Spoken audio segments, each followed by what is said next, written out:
हैं कि जिस तरह की हमारी सोच होती है उसी तरह यह दुनिया दिखाई देती है। एक सुखी और खुशहाल व्यक्ति को जिधर भी देखता है उधर ही उसे खुशी ही खुशी नजर आती है, सुख नजर आता है। वहीं दूसरी तरफ एक दुखित और परेशान आदमी को हर तरफ परेशानी और दुख नजर आता है। वह हमेशा किसी ऐसे विषय वस्तु की तलाश में भटकता रहता है जो उसे सुख दे सके, जो उसे खुशी दे सके। वह अपने जीवन को बदलना तो चाहता है लेकिन वह अपनी सोच नहीं बदलना चाहता है। जन्म के पश्चात हर आदमी की आंखों पर दृष्टिकोण का चश्मा चढ़ जाता है। समय और उम्र के हिसाब से उस चश्मे का रंग गाढ़ा होने लगता है। इसी को कहा जाता है कि जैसी दृष्टि वैसी ही सृष्टि। इन्हीं बातों पर आधारित एक छोटी सी कहानी है। उम्मीद है आप लोगों को जरूर पसंद आएगी। इस कहानी में प्रवेश करने से पहले जो लोग इस चैनल को सब्सक्राइब नहीं किए हैं वह सब्सक्राइब करके बेल आइकन की घंटी को जरूर दबा लें। एक पर्वतीय क्षेत्रों में छोटा सा गांव था। गांव देखने में बड़ा ही खूबसूरत था। गांव के चारों तरफ सुंदर सुंदर पेड़ लगे हुए थे जो गांव की खूबसूरती को और भी बढ़ा रहे थे। गांव चारों तरफ से खुला हुआ था लेकिन उस गांव में प्रवेश करने के लिए मुख्य रास्ता एक ही था। एक दिन एक बहुत ही खूबसूरत नौजवान घोड़े पर सवार होकर उस गांव में प्रवेश करता है। गांव में प्रवेश करते ही जो सबसे पहला घर था उस घर के दरवाजे पे एक बुजुर्ग आदमी बैठा हुआ था। उस बुजुर्ग आदमी को देखते ही वह नौजवान घोड़े से उतर गया और उस बुजुर्ग आदमी से पूछा। उसने कहा कि बाबा, मैं कई मीलों दूर से आया हूँ और मेरा यहाँ आने का मकसद एक ही है कि मैं जानना चाहता हूँ कि यह गांव कैसा है, और इस जानकारी का मुख्य उद्देश्य यही है कि मैं इस गांव में निवास करना चाहता हूँ। क्या आप मुझे इस गांव और गांव में रहने वाले लोगों की गुणों और अवगुणों के बारे में बता सकते हैं? बाबा, मैं इस वक्त आपसे केवल इतनी ही उम्मीद की आशा रखता हूँ। क्या यह गांव मेरे रहने योग्य है?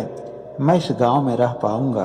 उस नौजवान की बातों को सुनने के बाद वह बुजुर्ग आदमी मुस्कुराया और कहा कि जहाँ पर आप फिलहाल इस समय रह रहे हैं वहाँ पर किस तरह के लोग हैं? उस नौजवान ने कहा, यह मत पूछिए बाबा, वहाँ पर रहने वाले सभी लोग बहुत ही बेढंगे तरह के हैं। उनमें किसी तरह का कोई संस्कार ही नहीं है।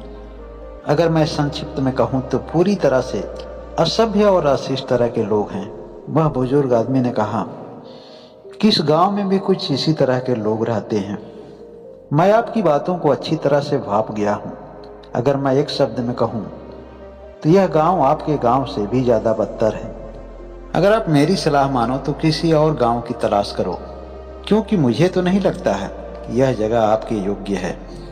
इस तरह से वह नौजवान उस बूढ़े बाबा की बात सुनकर वहाँ से जाने लगता है। ठीक उसी समय एक दूसरा आदमी वहां पहुंचता है और वह आदमी भी उस बूढ़ा बाबा से वही प्रश्न करता है जो घुड़सवारी वाला नौजवान किया था कि बाबा, मैं बहुत ही दूर से पैदल चलकर आ रहा हूं। बाबा, मैं इस गांव में रहना चाहता हूं। क्या आप मुझे बताएंगे कि यह गांव कैसा है और इस गांव में रहने वाले लोग कैसे हैं? पहले की तरह उस बुजुर्ग आदमी ने इस आदमी से भी वही प्रश्न किया कि जहाँ से तुम अभी आए हो वह गांव कैसा है और वहाँ के लोग कैसे हैं? बाबा, मैं जहाँ से आया हूँ वह गांव तो बहुत ही खूबसूरत है और वहाँ के लोग बहुत ही प्यारे हैं। उस जगह को छोड़ने की इच्छा मेरी बिल्कुल ही नहीं है। लेकिन क्या बताऊँ बाबा, मेरे सामने कुछ ऐसी अचानक परेशानी आ गई जिसकी वजह से मुझे वह गाँव छोड़ना पड़ रहा है, जबकि उस गाँव को छोड़ने की मेरी बिल्कुल ही इच्छा नहीं है। उस गाँव को छोड़ने में मुझे बहुत ही कष्ट हो रहा है। उनका स्वभाव और उनका रहन सहन मुझे बहुत ही पसंद आता है, लेकिन अभी फिलहाल मेरे समक्ष कुछ ऐसे अचानक परेशानी आ गई जिसकी वजह से मुझे वह गांव नहीं चाहते हुए भी छोड़ना पड़ रहा है। लेकिन परिस्थितियां सामान्य होने के पश्चात मैं उस गांव में जरूर जाऊंगा, क्योंकि मेरे लिए वह गांव बहुत ही धन्य है और वहां के लोग भी बहुत धन्य हैं। उस आदमी की बातों को सुनने के पश्चात वह बुजुर्ग आदमी कहता है कि मेरे हिसाब से यह गांव तुम्हें जरूर पसंद आएगा और यहाँ के लोग भी तुम्हें पसंद आएंगे। मुझे उम्मीद है कि इस गांव में रहने के पश्चात तुम बहुत ही खुशहाल रहोगे। उस बुजुर्ग आदमी की बातों को सुनने के पश्चात वह आदमी संतुष्ट हुआ और वहां से चला गया। जो सबसे पहले घोड़े पर सवार होकर नौजवान आया था वह बगल में खड़ा होकर सभी दृश्य देख रहा था और उस बुजुर्ग आदमी के द्वारा कही गई सभी बातों को बड़ा ध्यान से सुन रहा था। दूसरे आदमी के वहां से चले जाने के पश्चात जो नौजवान पहले आया था दोबारा उस बुजुर्ग आदमी के पास जाता है और कहता है कि हे बाबा, आप क्या मुझे यह बताएंगे कि उस आदमी का प्रश्न और हमारा प्रश्न, दोनों लोगों का प्रश्न सेम था, लेकिन आप दोनों लोगों को अलग अलग उत्तर क्यों दिए? आपने उस आदमी से कहा कि यह गांव उसके रहने के योग्य है, और आपने मुझसे कहा कि यह गांव मेरे रहने योग्य नहीं है। आखिर मेरे साथ इस तरह का भेदभाव क्यों? तब वह बूढ़ा बाबा कहते हैं कि बेटा, मेरी उम्र 90 साल की है और मुझे अपने जीवन से बहुत कुछ सीखने को मिला। मैंने अगर तुम्हें उत्तर दिया है तो मेरे उत्तर पर तुम्हें संदेह बिल्कुल नहीं होना चाहिए, क्योंकि इस उत्तर के पीछे कुछ न कुछ मेरा अनुभव रहा होगा, कुछ न कुछ मेरा तजुर्बा रहा होगा। अगर जानना चाहते हो तो ध्यान से मेरी बातों को सुनो। इस धरती पर कोई भी ऐसी जगह नहीं है जहाँ पर सभी एक ही स्वभाव के लोग मिलेंगे। इस धरती की तो बातें छोड़ो, अगर तुम घर की बात करो तो एक घर में अलग अलग स्वभाव के लोग रहते हैं।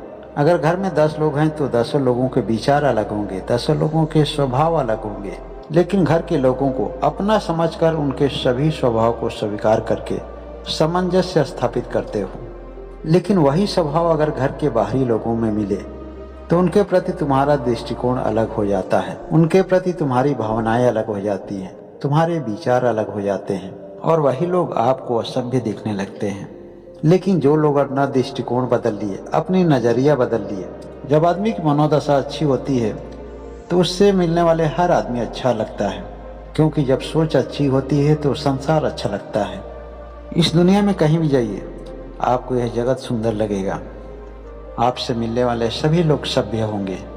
जो बुरे लोगों में भी अच्छी आदत देख ले, ऐसा हमेशा दृष्टिकोण रखना चाहिए, और ऐसे व्यक्ति तो असभ्य समाज को भी सभ्य बनाने में सक्षम होते हैं। परिस्थितियों पर हमारा नियंत्रण तो नहीं होता है और ना ही बाहरी लोगों पर होता है, लेकिन हम खुद पर नियंत्रण करके अपने दृष्टि को जरूर बदल सकते हैं। और जब हमारी दृष्टि सुंदर होगी तो यह जगत जरूर सुंदर होगा, और खुद की दृष्टि बदलकर इस जगत को सुंदर जरूर बनाया जा सकता है। उस बूढ़े बाबा की बातों से वह नौजवान संतुष्ट हुआ और पुनः अपने गाँव को वापस लौट गया। यह कहानी आपको कौन सी शिक्षा देती है, कमेंट करके जरूर बताएं।